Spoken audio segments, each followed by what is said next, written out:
the end of the webinar is we're going to hand over to you guys. We're going to hand over to any questions that you guys may have. We're getting a number of calls in at the moment in regards to Brexit and what it means for the property, and of course the imminent general election coming up. So we'll ensure that we'll answer as much as we can. Without further ado, let's start. So this is, again, we originally set this up in regards to Brexit, and we've had to tweak it slightly because obviously Brexit has changed, or the political landscape has changed, should we say. So a bit of a recap. First things first, where are we at? Well, Boris Johnson got elected on the back of saying that he will be able to open that treaty. Now, a lot of people thought that he wouldn't. The EU said that he wouldn't be able to open the treaty. And on the back of it, he has managed to open the treaty. So whatever you think, and he is a Marmite individual, he is one of these guys who attracts different views. We have radio shows here where people either come on and they either worship him or they can't stand the guy. However, the reality is the EU stated that the treaty was not open for negotiation, and they've managed to open it. So importantly, in regards to Brexit, we've managed to get that treaty open. Now, what does that mean? Well, that means he has negotiated a slightly different deal than what Theresa May negotiated at the start. However, the reality is that 95% of the deal is still the deal that was negotiated by Theresa May. Now, this was rejected out of hand. The issue is that it's pretty well known that it was a poor deal that was negotiated. It's one of those that was rejected hands down by Parliament, and due to that, the same thing happened to Boris Johnson's deal. It was fully rejected by Parliament, even though there were a few more votes his way. It was still rejected. So to break the deadlock, he tried to issue and get a general election, which failed at his first attempt, and then eventually got through. And in regards to Theresa May's deal, because it was neither in or out, this is why it got rejected, and hence why Boris Johnson's deal got rejected straight after. So then he went for the general election, and the reason why he went for that is because people rejected it on the back of the fact is we still had to pay into the EU pension funds, we still had to pay in money to the general fund, we still had to follow some general rules, we couldn't negotiate free trade agreements to the extent of what we wanted to negotiate, and we actually didn't have any say about what happened in the EU. So things like vetoes, which we typically have if something doesn't suit us, we just didn't have. So again, this is why it was just hands down rejected. So once that got rejected, we then got the general election that the Conservative Party wanted. They had to get over 2/3 of the vote to get that through, which they didn't get. But then eventually, as of last week, Parliament voted for a general election, and that's all set to take place on the 12th of December.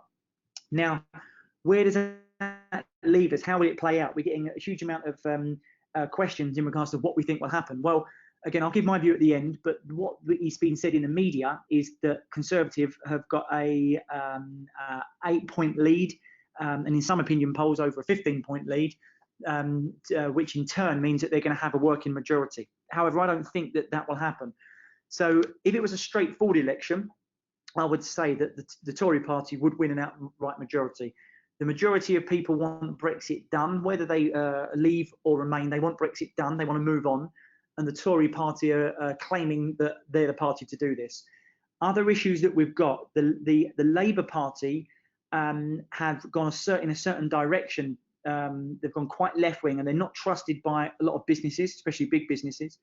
The Jewish community is a community that feel that they haven't been treated fairly by the Labour Party. So therefore, they will lose a lot of votes there. And typically, an older voter will always vote Conservative. So on a straight fight, you would say that typically the Tory party would get in the next election because obviously they're more pro-business. However, what we do have and what we have to take into consideration in this election is the Brexit party. So the Brexit Party are offering in their manifesto a simple, clean break, rather than a deal, rather than trying to negotiate a deal on the back of a bad deal. And that's the issue, is that we're trying to, we're working with Theresa May's deal, which is, the reality is it isn't a great deal.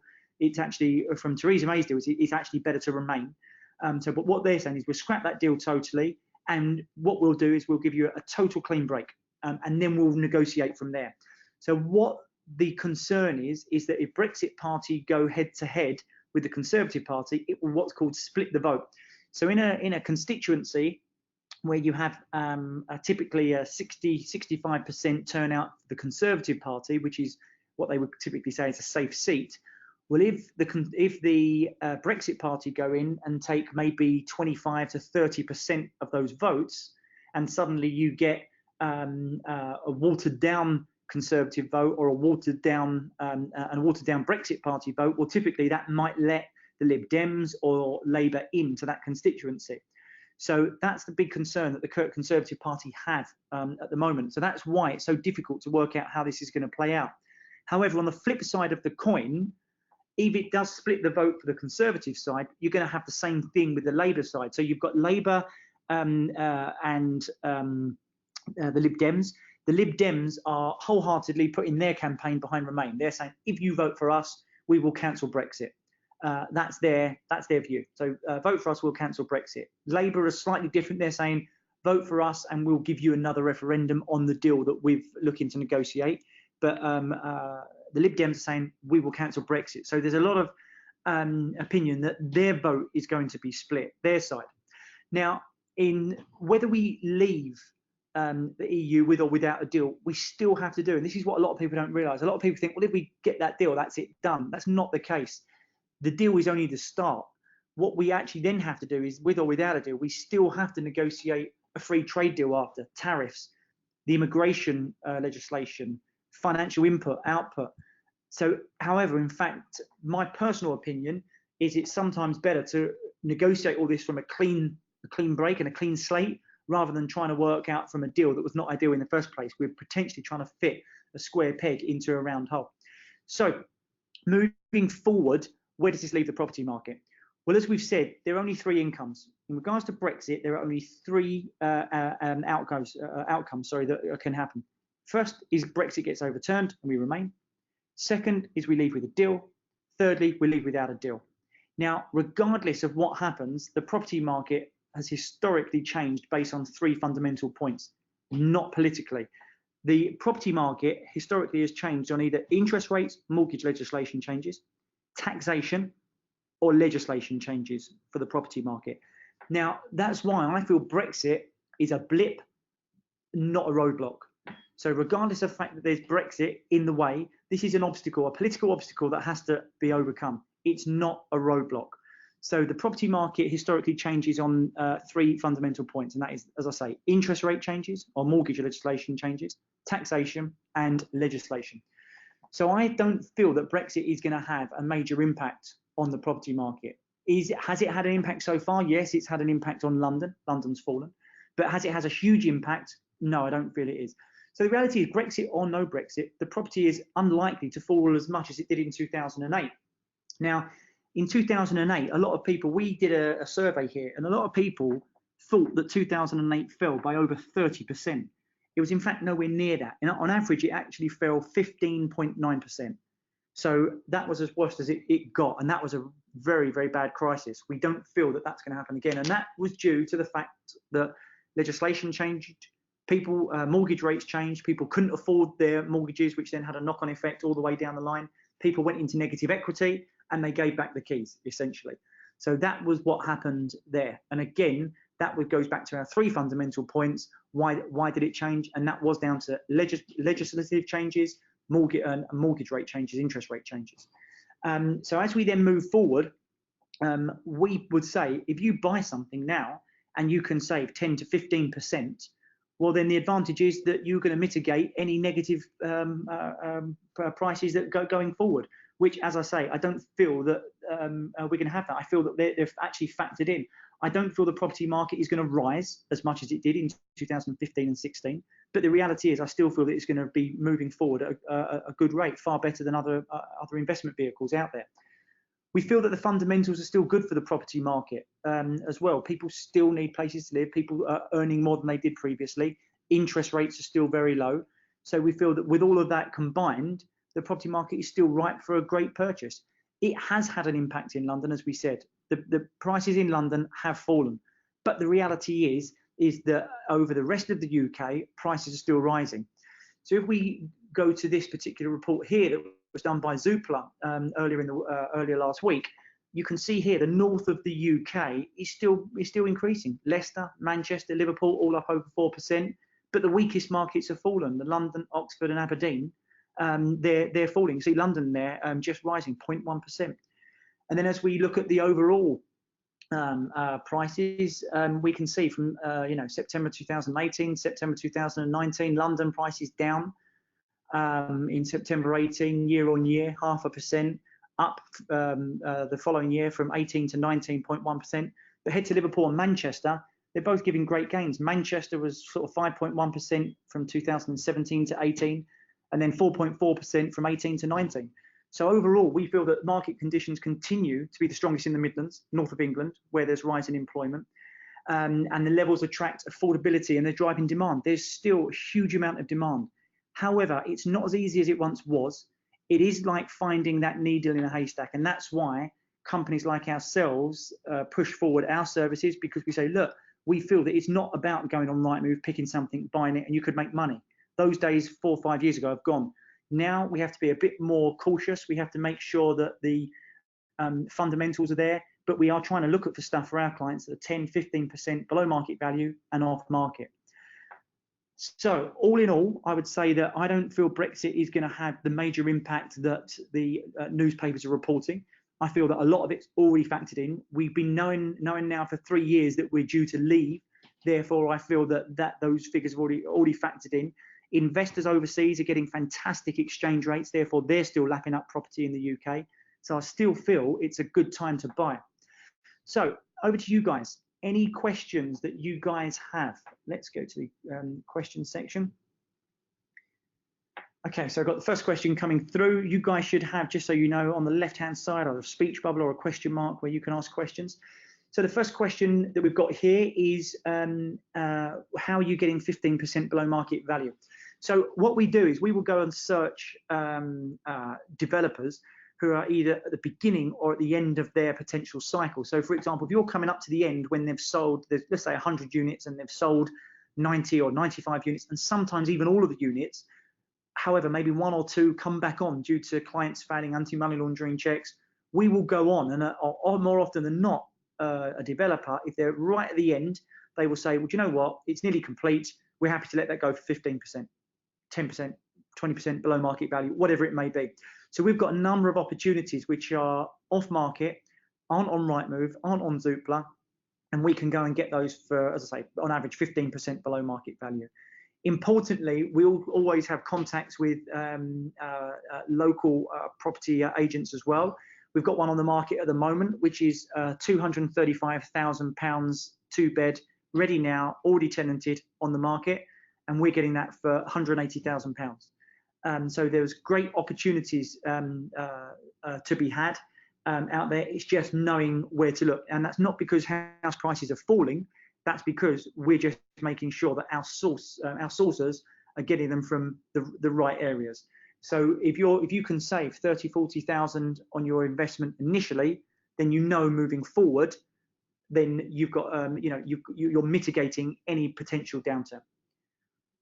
Next question is, would you say it's a good time to get involved in London now that the prices have fallen? Not yet. I would say that we're not too far away from that, if I'm honest. We're not too far away from getting involved in London, probably in the region of another sort of 12, 18 months, but we're not years away from London. But give it another 12, 18 months, let the dust settle, and then again, we can try and go for you guys and squeeze developers and see what we can get. We get paid a flat fee for the majority of our developers. So regardless of us, what price you get it for, we get paid a flat fee. Our job is to work for you guys to get it as low as possible. So I would say that if you're looking at London, I would still say hold off for another 12 to 18 months. I feel that there are better areas to invest. But also don't forget, if you say in London that you want to invest 500,000-600,000, because that's really what you need for a decent location, well, you're looking at higher stamp duty. You can actually go and get maybe 2 or even 3 properties in the north of England and pay less stamp duty for the same thing and get higher returns. Question here, has Labour proposed any legislation which might affect private landlords? Well, they haven't proposed any fixed legislation. They have touted around that they will take certain things out of the hands. Labour, regardless of your political views, the realism is Labour won't be great for the UK landlords. I think that some of their extreme policies won't get through. It won't get through legislation. There's talk about, if a house remains empty, they can take it and sell it for what they perceive as market value. Again, that's that's a very left-wing view. That will detract people from investing in the UK, and that's not what's going to get the UK through. Don't forget, even if a government proposed legislation, it still needs to get votes in Houses of Parliament and then go through House of Lords.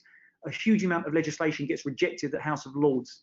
So they have said that a lot of private landlords, that they want to force to be able to rent for a lower amount. They want to potentially force landlords from keeping their properties empty, especially in London, where there's extremely high demand for rental properties. So again, things like that they have proposed. Whether the reality of them getting that through or not, that's another thing. Personally, I don't feel that they will be able to get that side of the legislation through. But the realism is that I personally don't think Labour will be good for the buy-to-let property market. So my gut feeling is, though, that even if they do propose, harsh legislation, it won't get through. Next question is, if we have I've got a hard Brexit. Okay, so if we have a hard deal Brexit and a clean break, okay, I think what you mean is not a hard deal, but if we have a hard Brexit, which is a clean break, so no deal, which is basically, if we have a no deal Brexit and a clean break, how will this affect the property market? Well, again, it goes back to the fundamentals. If we do have a no deal, if we do have a clean break, and everything has to get sort of negotiated from the start, I actually feel that will be better for negotiating terms, because we've got more leverage, we've got a stronger position to negotiate from, because we need the EU as much as the EU need us. Plus, we can get free trade deals from around the country, from around the globe. But also, we have to promote ourselves as a country open for business. And the way to do that is to invite overseas investment, is to lower taxation.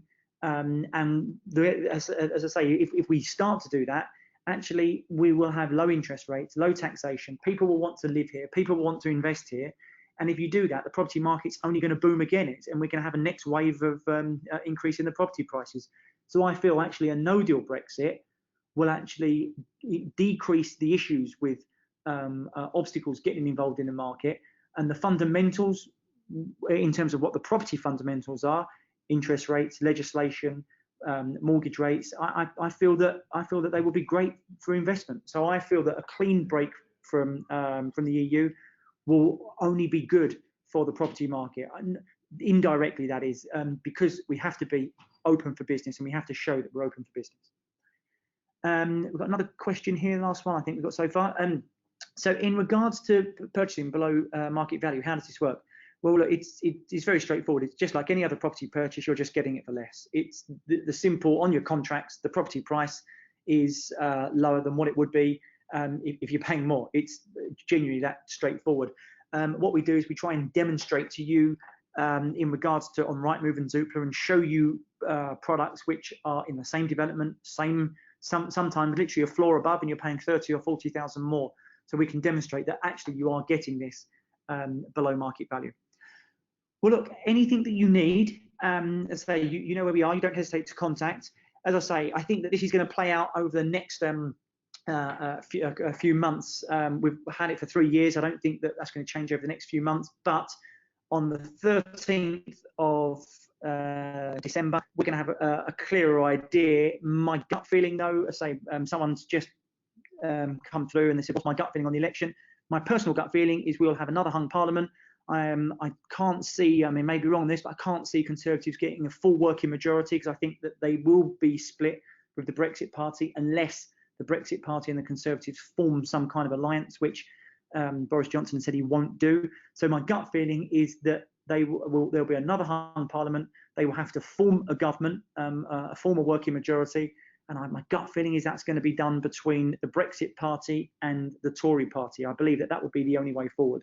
And if that takes place, then I feel that Brexit will be rushed through without any issues whatsoever.